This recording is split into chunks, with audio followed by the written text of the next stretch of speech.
नमस्कार बच्चों, कैसे हो आप सभी। मैं अमित कुमार आपका सभी का स्वागत करता हूं।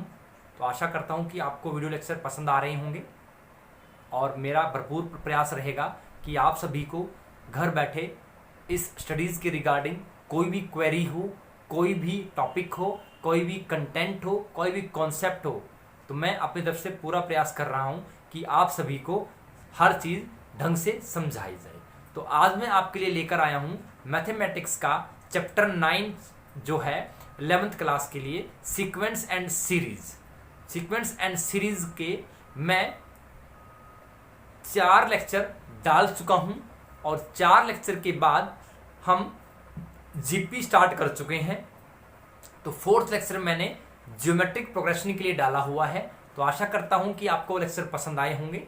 तो आप इन लेक्चर्स को से गो थ्रू होइए और अगर आपको इन लेक्चर में 4 के 4 लेक्चर या जो भी आगे लेक्चर आपको प्रोवाइड कराए जाएंगे इस आपके प्लेटफॉर्म के माध्यम से, तो आप सभी को कोई भी किसी भी तरह का कोई भी डाउट हो, किसी क्वेश्चन में आपको कोई प्रॉब्लम आप निकाल रहे हैं और सोल्व नहीं हो पा रही हैं, तो आप कमेंट में इनबॉक्स कर दीजिएगा, मुझे वो मिल जाएगा। और जैसे ही मुझे मिलेगा, चाहे वो टाइम कुछ भी हो, मैं उसको एट योर प्रायोरिटी उसको सोल्व करके आपको भेज दूंगा। ये मेरा आपसे प्रॉमिस है। सो आइए स्टार्ट करते हैं। तो चैप्टर हमने जीपी स्टार्ट किया था। तो कल के लेक्चर में हमने कुछ जनरल क्वेश्चन किए थे, तो आज थोड़ा उसको प्रोसीड करते हैं क्वेश्चंस को। तो कल के लेक्चर में हमने जनरल क्वेश्चन किए हैं। तो जनरल क्वेश्चंस के बाद हम अभी तो कल हमने क्वेश्चन किया था, लास्ट क्वेश्चन हमने क्या किया था, हाँ, तो हमने निकाला था which term of the GP, एक सीक्वेंस दे दिया था और उसने पूछा कि ये वाली टर्म इस सीक्वेंस का कौन सा टर्म है, तो हमने वो निकाल लिया था। तो अब नेक्स्ट क्वेश्चन देखते हैं। नेक्स्ट क्वेश्चन में सपोज वो कह रहा है कि if the fifth term of GP, अगर जीपी की 5वीं टर्म क्या है 81 है और दूसरी टर्म 24 है, तो वो कह रहा है कि फाइंड द जीपी। वो कह रहा है क्या कि अगर जीपी की 5वीं टर्म 81 है और दूसरी टर्म 24 है तो जीपी निकालिए। ठीक है, स्टार्ट करते हैं।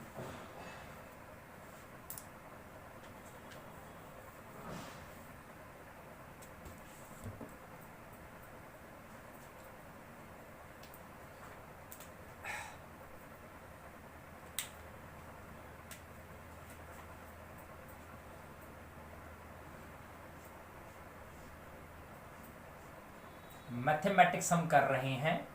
मैथमेटिक्स का 11th क्लास के लिए हम चैप्टर नंबर क्या कर रहे हैं, चैप्टर 9 हम कर रहे हैं। चैप्टर 9 का नाम क्या है, सीक्वेंस एंड सीरीज। क्या नाम है, सीक्वेंस एंड सीरीज। तो मैंने ये चैप्टर इसलिए उठाया है कि ये आपका बिल्कुल वो चैप्टर है जो कि आप लोग 10th क्लास में कर चुके हो। तो इसीलिए मैंने वो चैप्टर वो उठाया जिसमें आपकी थोड़ी बहुत पकड़ भी है और आपको वो आता भी होगा, आपने पहले भी पढ़ा होगा। मैंने नया चैप्टर इसलिए नहीं उठाया क्योंकि पहले ही अगर मैं आपको ऐसा चैप्टर कराऊंगा जो आपको समझने पे अगर समझ नहीं आया, शायद आपको लगे यार ये तो बहुत मुश्किल है, तो पहले मैं आपको वो चीज़ें करा रहा हूँ जो जिनसे आप फेमिलियर हो और जिनको पढ़ने पे आपको थोड़ा इंटरेस्ट भी बने और यू विल फाइंड दैट या this is the nice video and we are understanding the things, so things are going on better. तो sequence and series, sequence and series is the chapter और जो हम topic कर रहे हैं वो है इसमें जीपी। हम जीपी पढ़ रहे हैं, जियोमेट्रिक प्रोग्रेशन हमने स्टार्ट कर चुके हैं लेक्चर नंबर 4 में। जियोमेट्रिक प्रोग्रेशन जीपी हम कर रहे हैं। जीपी में हमने कुछ जनरल क्वेश्चन कर लिए थे। इन जनरल क्वेश्चंस में हमने कुछ नॉर्मल क्वेश्चन किए। आज हम क्वेश्चन करते हैं स्टार्ट कि अगर आपको 5th टर्म, क्या कह रहा है, 5th term of GP, GP की 5वीं टर्म क्या बोल रहा है, अगर 81 हो जाए and second term of GP क्या हो जाए 24 हो जाए। क्या बोल रहा है कि अगर ज्योमेट्रिक प्रोग्रेशन की पांचवी संख्या मेरी 81 है और ज्योमेट्रिक प्रोग्रेशन की दूसरी संख्या मेरी 24 है, तो मुझे निकालना है कि इस जीपी का सीक्वेंस क्या होगा। ठीक है, तो स्टार्ट करते हैं। तो we know that for a GP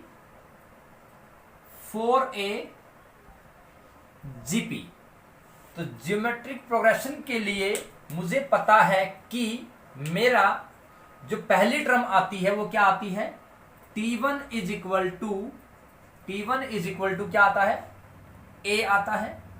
तो T1 क्या होता है मेरा, T1 मेरा होता है A। T2 क्या होता है मेरा, T2 मेरा होता है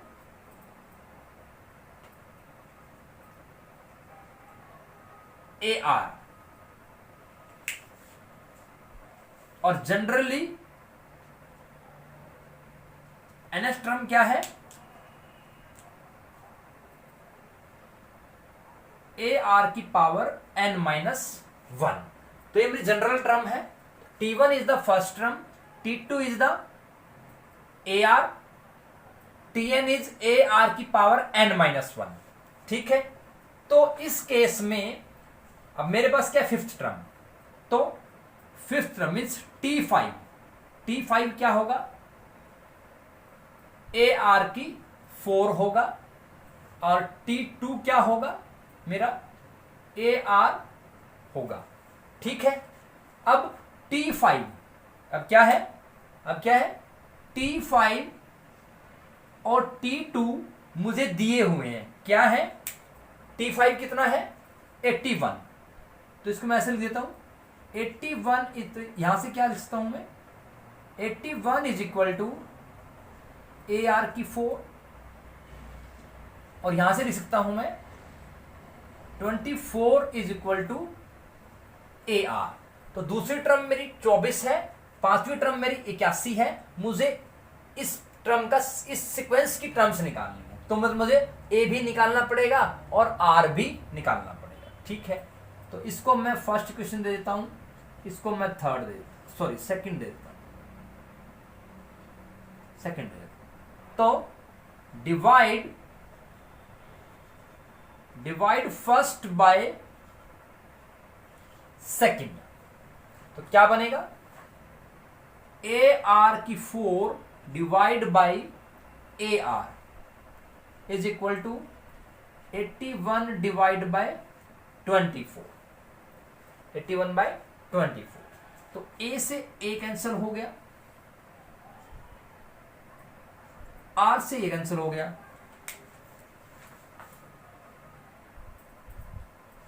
तो यहां पर हमने क्या निकाला, हमने यहां पे R कितना आ रहा है, R क्यूब आ रहा है, R क्यूब। तो अगर इसको हम देखें इट विल बी 3 8 जा 24, 3 27 पे कटा, कितना आ गया 27 बाय 8 आ गया। इसको हम लिख सकते हैं कि R की power 3 will be equal to 3 by 2 की पावर 3, क्योंकि 3 की पावर 3 कितना होता है 27 होता है और 2 की पावर 3 मतलब 8 होता है। तो R कितना आ गया, R क्या आ गया, R मेरा क्या आ गया 3 बाय, R मेरा आ गया 3 बाय 2। अब इस R की वैल्यू अगर मैं पहली इक्वेशन में पुट कर देता हूं तो 81 is equal to A into R, 3 by 2 की पावर 1 मत करो 2 में करो, 2 में इजी रहेगा, हमें टाइम बचाना अपना, तो 1 में मत पुट करो, 2 में पुट कीजिए इसको। तो we will find 24 is equal to A into 3 by 2। A will be equal to 24 into 2 divide by 3 that is a equal to 16। तो a कितना आ गया? 16 आ गया मेरा। a इज 16। तो इसका मतलब सीक्वेंस क्या हुआ? a R square A R cube, मतलब a कितना है? 16 और ए आर क्या होगा? 16 इंटू 3/2 मीन्स 24, मीन्स 24 आ गया। फिर ए आर स्क्वेयर क्या होगा? ए आर स्क्वेयर 16 इंटू 3/2 का whole square that is 16 into 9/4 कितना बन गया? 36 बन गया। 36, ठीक है। तो 36 बना मीन 30 कितना बनेगा? 4 24 4 9 36 3 3 9 3 2 6, ठीक है। तो ये आपका जीपी का सीक्वेंस आ जाएगा। तो this is the sequence of GP, sequence of GP. ये आपका क्वेश्चन था कि पांचवी टर्म आपको जीपी की 81 दे दी गई है और सेकंड टर्म आपको जीपी की 24 दे दी गई, और जीपी के लिए हमें पता है कि T1 A होता है। First term is A, second term is AR, in the same sequence Tn क्या होगा? AR की पावर n-1 है, और T5 क्या होगा? AR4। फिफ्थ टर्म क्या है? T5 मीन्स AR की पावर 4, और T5 कितना दिया हुआ? 81 मीन्स AR की 4 इज 81 और AR is 24। First and second, divide second by first, तो डिवाइड फर्स्ट बाय सेकंड, तो AR की 4 by AR is equal to 81 और 24। सोल्व किया, R की वैल्यू 3/2 आ गई। अब R की 3/2 आ गई, इट मीन्स फर्स्ट टर्म मेरी क्या है? 16 है, और AR क्या हो गया? 24 हो गया, और AR स्क्वायर क्या हो गया? 36 हो गया, ठीक। In this way we are getting the sequence of GP, means 16 24 36, and when you find the ratio 24/16 will be 3/2, 36/24 is also 3/2, so you can compare it that the sequence is having common ratio 3/2। clear है? Next question try करते हैं। Next question में वो आपको बोल रहा है कि the third term of a GP is the square of the first and fifth term। एक मिनट देखते हैं तो क्या बोल रहा है। क्वेश्चन की स्टेटमेंट के साथ चलते हैं। स्टेटमेंट में दिया गया है कि in the question given that third term of A GP is square of first term, it means third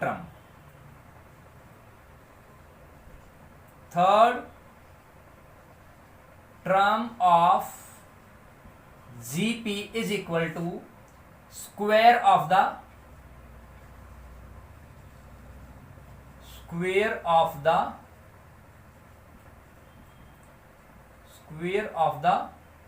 first term.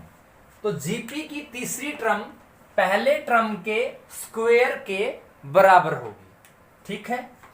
अब थर्ड टर्म ऑफ जीपी क्या है? Square of the first term. अब क्या होगा कि थर्ड टर्म क्या है? Third term क्या होगा? ए आर की पावर 2 इज इक्वल टू, तो क्या होगा third term? A R square is equal to how much? Square of first term. तो क्या बोला उसने? Third term of GP is square of the first term and fifth term is 64। और दूसरा क्या है? तो एक तो आपका क्वेश्चन बन गई ये वाली, तो यहां से मैं क्या लिख सकता हूं? यहां से मैं लिख सकता हूं कि ये कैंसिल हो जाएगा, तो ए क्या आ गया यहां पर? ए की वैल्यू आर स्क्वेयर आ गई यहां पर, यहां से। दूसरा क्या है? फिफ्थ टर्म मीन्स T5 दिया हुआ 64, इस मीन्स ए आर की पावर 4 इज इक्वल टू 64, और आर ए की वैल्यू क्या है? ए की वैल्यू यहां पुट कर देता हूं, तो क्या होगा? आर स्क्वेयर इंटू आर की 4 64 एंड आर की 6 is equal to 64 and r की 6 इज इक्वल टू 2 की power 6 and r will be equal to 2। क्या आ गया? r क्या आ गया? 2 आ गया। और हमें जीपी निकालनी है। तो a मेरे, अब r2 आ गया तो a कितना आ जाएगा? a मेरा 4 आ जाएगा। क्या आ जाएगा? 4 आ जाएगा। r2 है तो सिंपल सीक्वेंस क्या होगा? a r square like this. तो a क्या है? 4 है। a r क्या बनेगा? 4 2 जा 8 बनेगा। देन 4 इंटू 4 16 बनेगा। देन 32 बनेगा like this. So in this way this is your sequence of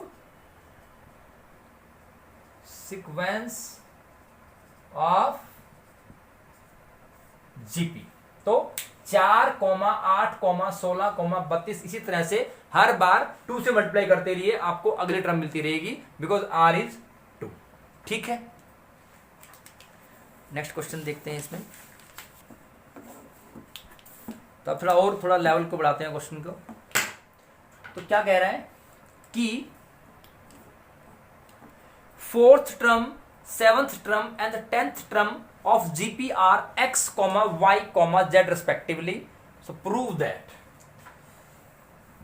prove वाले क्वेश्चन में मुझे बहुत मजा आता है, क्योंकि प्रूव वाले क्वेश्चन में एक चीज आपको दी होती है और हम किसी ना किसी तरह से उसको आप निकाल सकते हैं।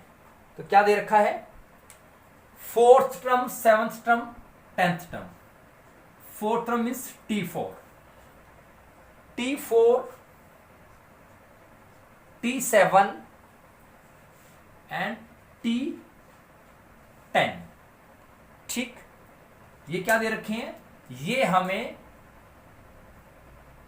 x, y एंड z दिए हुए हैं। ये मैंने पहली टर्म, सेकंड और थर्ड इक्वेशन मान ली। पहली टर्म, सॉरी 4th टर्म का मतलब क्या है? a r की 3 और 7th टर्म क्या होगा? a r की 6 और ये क्या होगा? a r की 9। ठीक है, a r क्यूब क्या है? x है। a r की 6 y है। a r की 9 z है। अब मुझे प्रूव करना है कि y square is equal to x z है। चलो ट्राई करते हैं। y square means y square is equal to x z prove करना है। ठीक है, तो ये हमें प्रूव करना है। प्रूव करने के 2 तरीके होते हैं। या तो आपको जो प्रूव करना है उसको उठा लो और जो वैल्यूज दी हुई हैं उनको यूज कर लो, या अगर मैं square of second equation equal to multiplication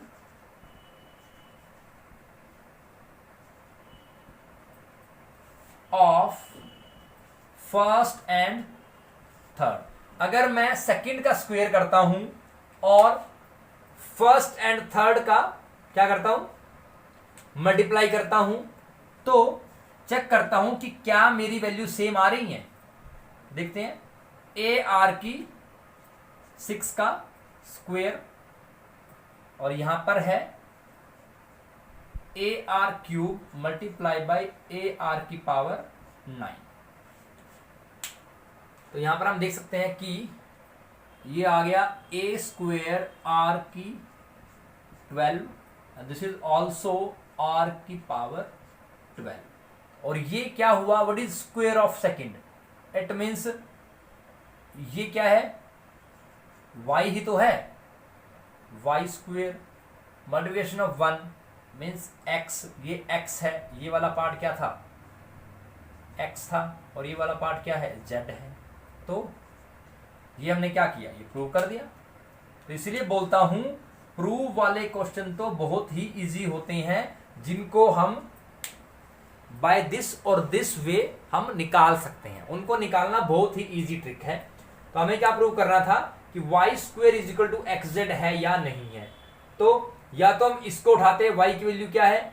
A R की 6 का स्क्वायर पुट किया, x की वैल्यू क्या है? ये है, z की वैल्यू क्या है? दोनों का मल्टीप्लाई करके अगर right hand side is equal to left hand side हो जाती है, then we can say that कि आपका क्वेश्चन सॉल्व हो गया है। ठीक है। नेक्स्ट क्वेश्चन देखते हैं। नेक्स्ट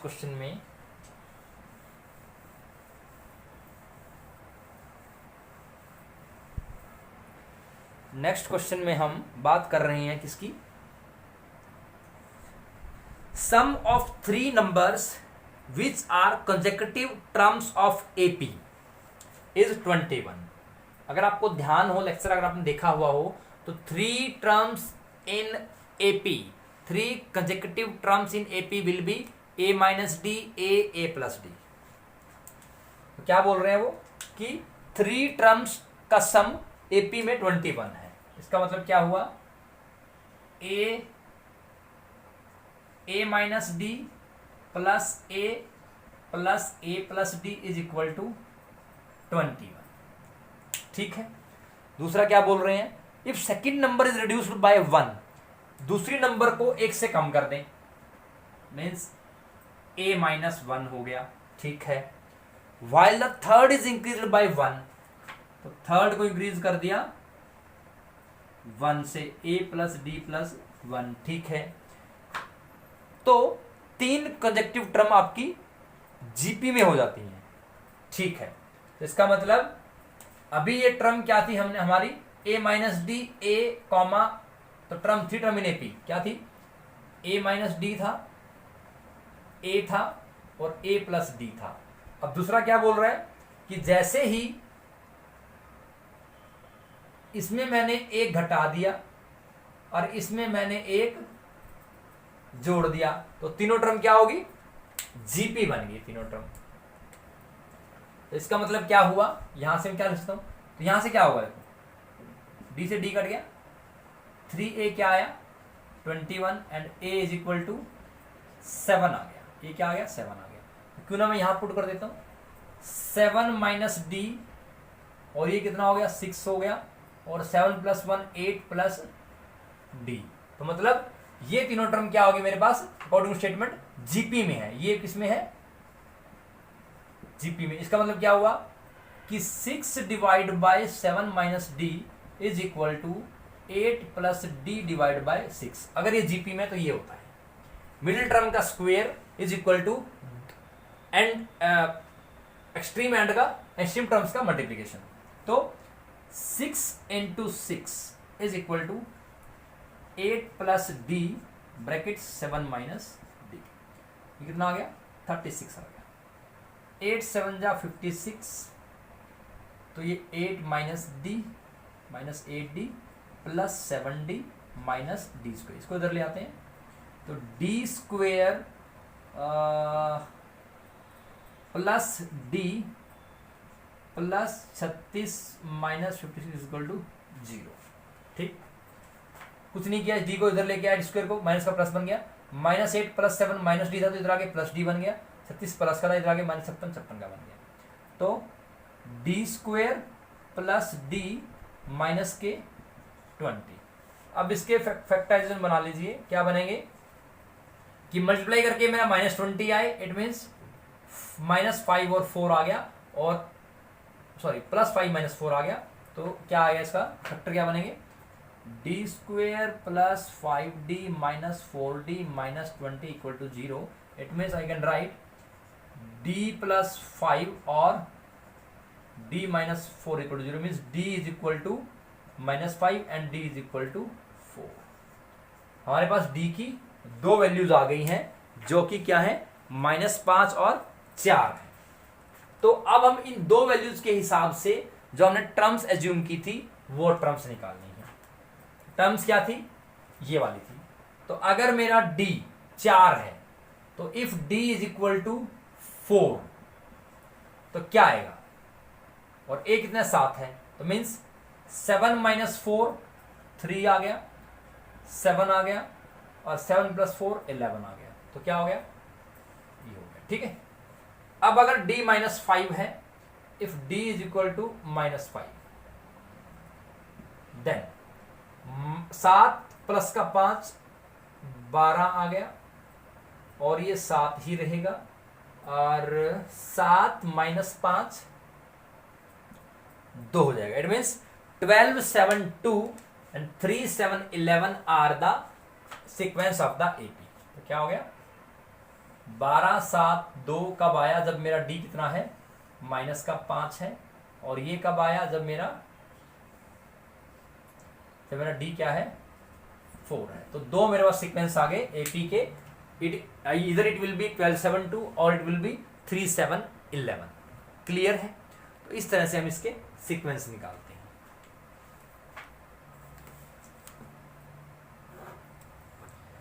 नेक्स्ट क्वेश्चन देखते हैं इसमें।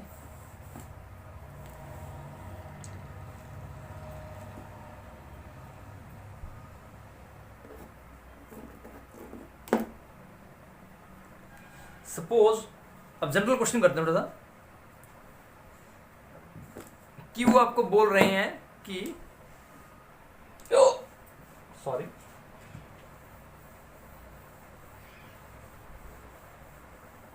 देखिए आप बुक कोई भी फॉलो कीजिए, कोई इश्यू नहीं है, बस कॉन्सेप्ट को समझिए, बस क्या कॉन्सेप्ट है।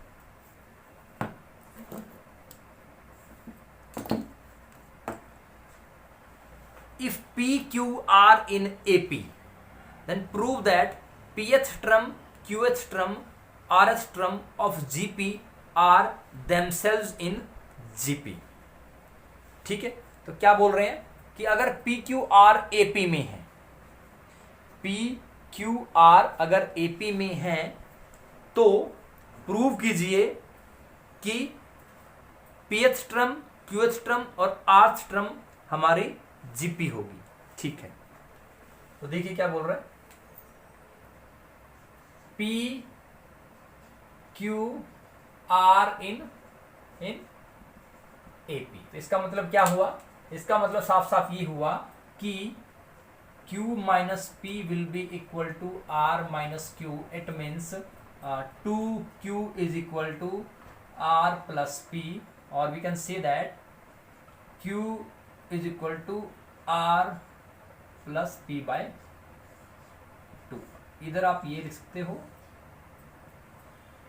ठीक है, तो क्या आ गया, twice of middle term will be equal to sum of the extreme terms. ठीक है, अब क्या बोल रहे हैं कि हमें प्रूव करना है pth term, qth term, r term GP की भी जीपी में होंगी।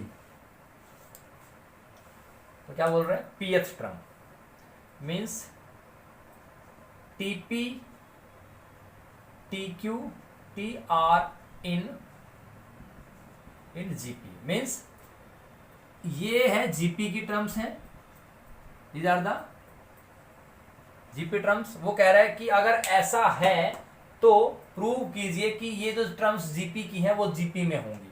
तो लेट अस ट्राई। तो जीपी में क्या होता है, t q by t p is equal to t r by t q. ठीक है, तो means we can write from here t q का square is equal to t r into t p. ठीक है, टी क्यू का square into is equal to t r into t p. Clear? अब बात करते हैं टी क्यू क्या होगा। टी क्यू मैंने मान लिया ए आर की पावर, जनरल फॉर्मूला क्या होता है, what is T N. T N होता है ए आर की पावर एन। ए मैंने बड़ा लिख लिया वैसे ही, ए आर की पावर क्यू माइनस 1 का square is equal to A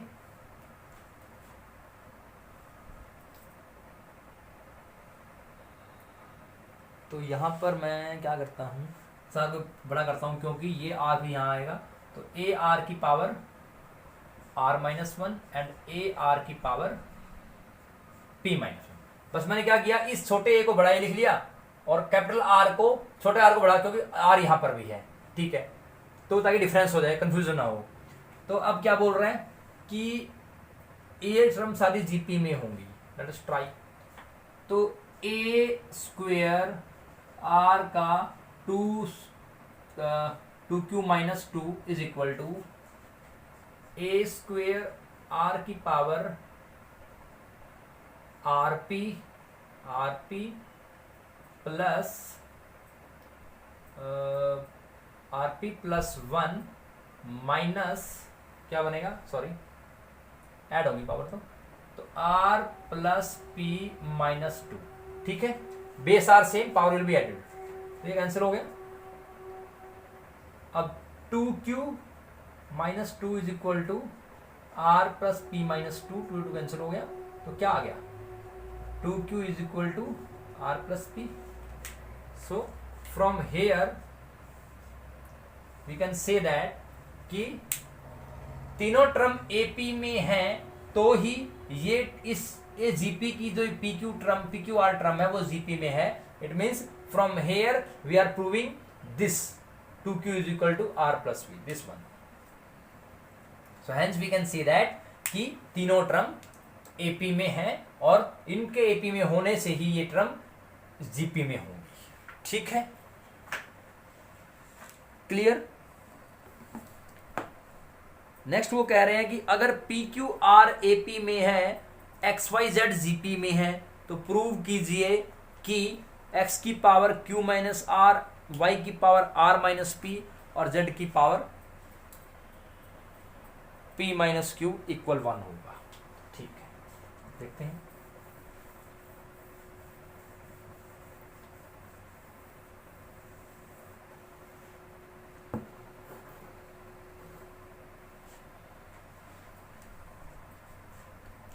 P Q R in AP, तो p Q R in AP तो वही हो गया, means 2q is equal to p plus r. ठीक है, means p Q R in AP, तो 2q क्या हो गया p प्लस आर हो गया। X y z in GP, तो x y z in GP, इसका मतलब क्या हुआ, इसके हिसाब से क्या हुआ y square is equal to x z. तो एक मेरे पास है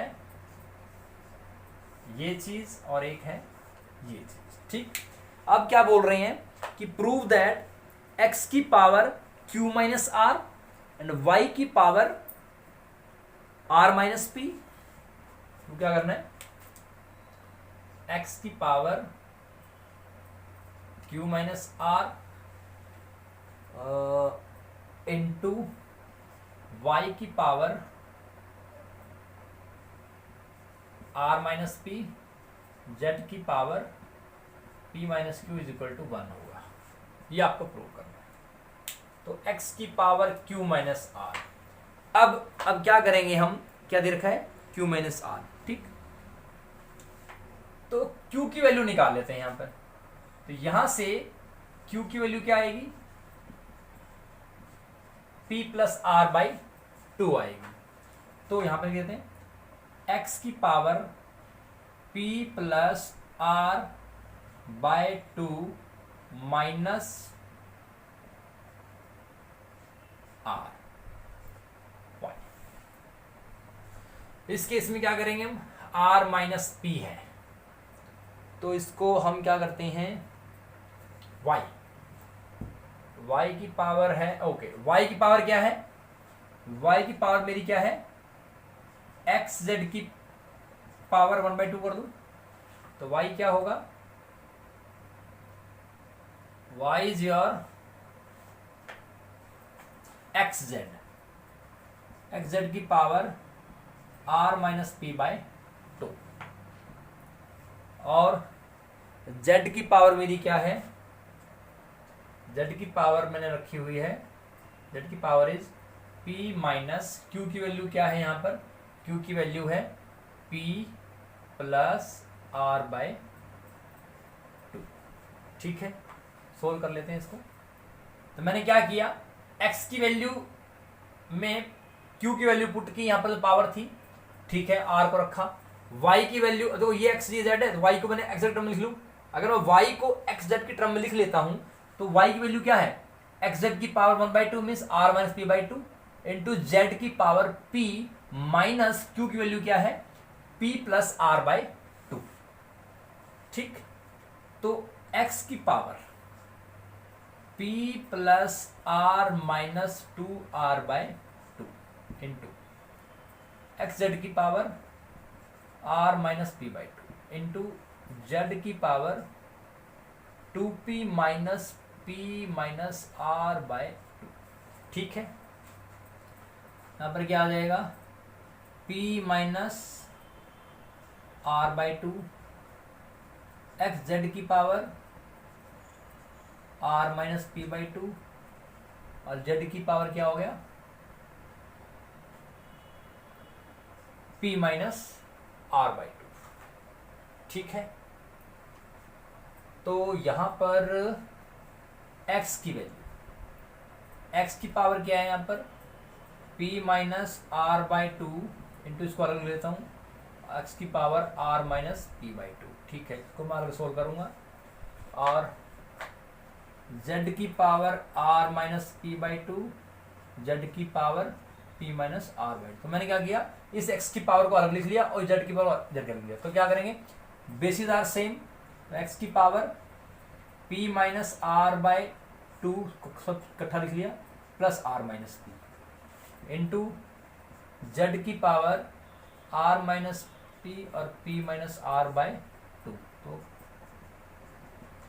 x की पावर 0, z की power 0 is 1। So hence prove.